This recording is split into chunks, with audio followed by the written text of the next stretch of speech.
doctors, and hello. Thanks for being there. I am Mary Alale Yusuf.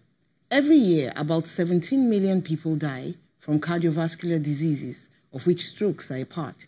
Yet the World Health Organization says 80% of these cases can be prevented. A stroke or cerebrovascular accident occurs when a blood vessel in the brain ruptures and bleeds, or when there's a blockage in the blood supply to the brain, preventing blood and oxygen from reaching the brain's tissues.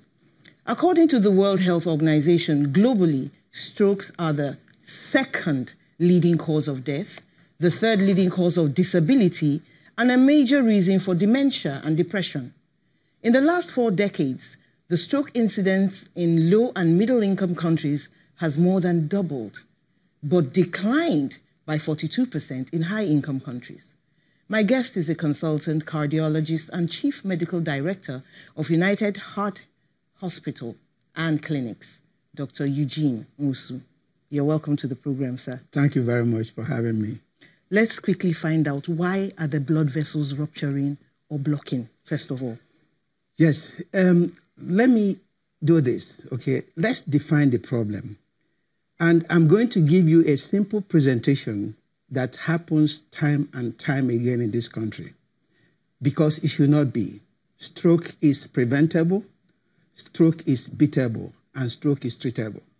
Just not too long ago, right here in my office at United Hearts in Victoria Land, I saw a patient that was brought on a wheelchair by the son, just 53 years old, could not talk, could not move, and paralyzed.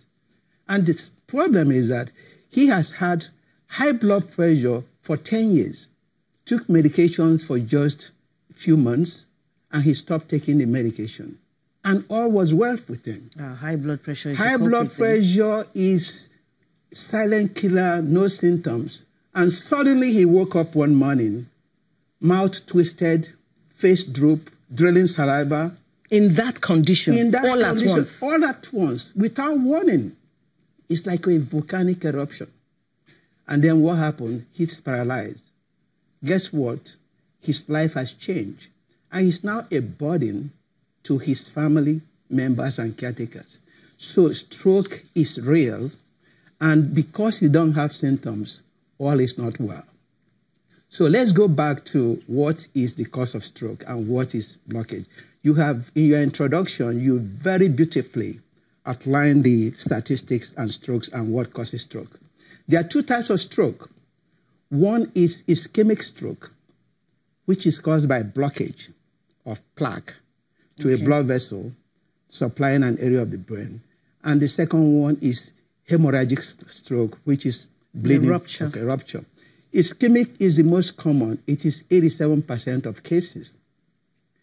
The hemorrhagic or the bleed is 13%. Okay.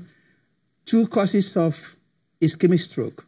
One is a blood clot. When you have a rupture of the buildup, fatty buildup in the artery of the brain called a plaque, it causes a blood clot to form at that site and blocks the blood supply. The second one is embolic stroke.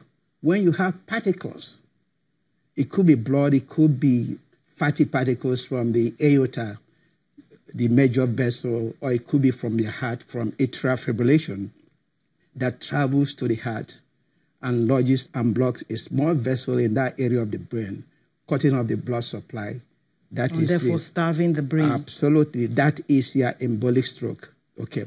Now, the second one is hemorrhagic. When you have a burst or leaking blood vessels, usually from what you call aneurysm. Aneurysm is a weakness in an area of a spot in the blood vessel that balloons out and is prone to rupture very easily. That could be caused by diabetes. That could be caused by high blood pressure, uncontrolled hypertension. Diabetes is also a well-known cause of that.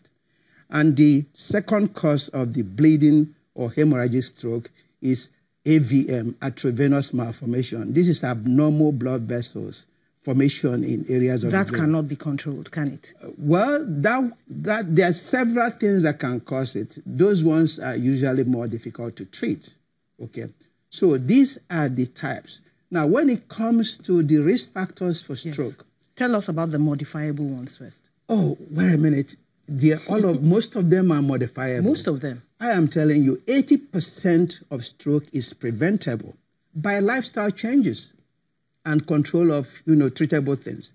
The first one that we should know in this country is hypertension. Hypertension is a black disease. It's a black disease. It's more common in we Africans. Our genes retain a lot of salt, okay? And we are salt sensitive. Hypertension is very common, and it's a silent killer, okay? Simply knowing your blood pressure and changing your lifestyle, not just medication. Changing your lifestyle, what you eat and exercise can actually decrease your blood pressure, making it easier for medications to control. But here, most of us physicians are quick to write prescription without emphasizing spending more time on lifestyle change, because that's where the money is. Okay, so hypertension... So with a lifestyle change, would it be possible to just do without drugs? Not quite. For mild hypertension, yes. Okay, if your hypertension is not severe, lifestyle changes may be all you need. But if you have severe hypertension, lifestyle change is important, because it will decrease the number of medications you need to control the blood pressure.